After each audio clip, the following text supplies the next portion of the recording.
Majalah Time 1999 menyebutnya sebagai orang abad ini, dan masyarakat dunia memandangnya sebagai ilmuwan terbesar abad ke-20. Namanya sampai sekarang sering diidentikan dengan kecerdasan dan kejeniusan, menjadi pemrakarsa ide terciptanya bom atom, termasuk yang dijatuhkan di Hiroshima dan Nagasaki. Ya, benar. Pada pertemuan kali ini, saya, Christian Maynard Dennis Wijaya, akan menyampaikan biografis tentang Albert Einstein. Albert Einstein merupakan keturunan Yahudi yang lahir di di Württemberg, Jerman pada 14 Maret 1879. Dia adalah putra dari Hermann Einstein dan Pauline.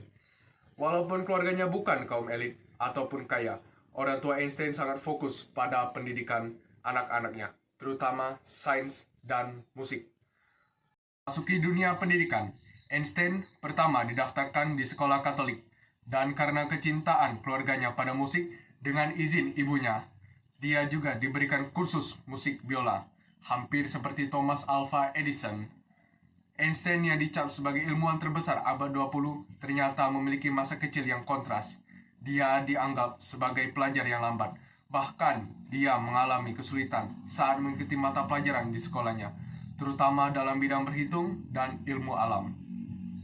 Perkenalan Einstein pada dunia fisika terjadi ketika dia berumur 5 tahun. Ketika itu Einstein sedang sakit dan terbaring di tempat tidur. Lalu ayahnya datang dengan membawa kompas kantung. Kompas kantung itu sangat menarik perhatian Einstein dan menumbuhkan minat dan kecintaannya dalam membuka tirai misteri pengetahuan yang menyelimuti alam, terlebih pada bidang ilmu fisika. Setelah lulus dari sekolah tingkat menengah, Einstein menghabiskan masa kuliah di Institut Teknologi Swiss Federal di Zurich atau sering disebut dengan ETH. Perlu diketahui, Einstein telah 2 kali gagal dalam ujian masuk ETH dan baru berhasil pada tes yang ketiga. Setelah lulus, Einstein mendapat pekerjaan sementara sebagai guru di sebuah SMA. Pada tahun 1902, ayah dari seorang temannya membantu mempromosikan Einstein untuk bekerja di kantor paten di kota Bern, Swiss, sebagai asisten teknik pemeriksa.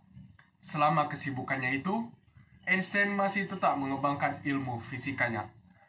Lalu, pada 1905, merupakan tahun prestasi bagi Einstein. Pada tahun ini, Einstein melahirkan karya-karyanya yang terkenal dan sangat berpengaruh pada fisika modern. Einstein menulis tentang teori relativitas. Papernya yang tersohor ini dimuat dengan Annalen Dermisik dengan judul Elektrodinamika Benda Bergerak. Kelanjutan papernya bulan Juni yang sampai pada kesimpulan rumus termasyhurnya E sama dengan mc kuadrat, yaitu bahwa massa sebuah benda adalah ukuran kandungan energinya, yang dimana C adalah laju cahaya di ruang hampa. Massa memiliki kesetaraan dengan energi, sebuah fakta yang membuka peluang berkembangnya proyek tenaga nuklir di kemudian hari. Pada tahun 1909, Einstein diangkat sebagai profesor di Universitas Zurich. Kemudian, Einstein memperoleh hadiah Nobel pada tahun 1921 di bidang ilmu fisika. Pada tanggal 17 April 1955, Albert Einstein mengalami pendarahan internal karena pecahnya aorta perut. Einstein meninggal pada saat mempersiapkan diri menulis teks pidato di televisi untuk memperingati ulang tahun negara Israel yang ke-7. Sebelum menghembuskan napas terakhir, Einstein berujar, "Saya ingin pergi ketika saya ingin, hambar untuk memperpanjang hidup artifisial. Saya telah melakukan bagian saya. Sekarang saatnya pergi. Aku akan melakukannya dengan elegan." Albert Einstein tidak mau dioperasi lagi dan ia meninggal di usia yang ke-76 di rumah sakit Princeton.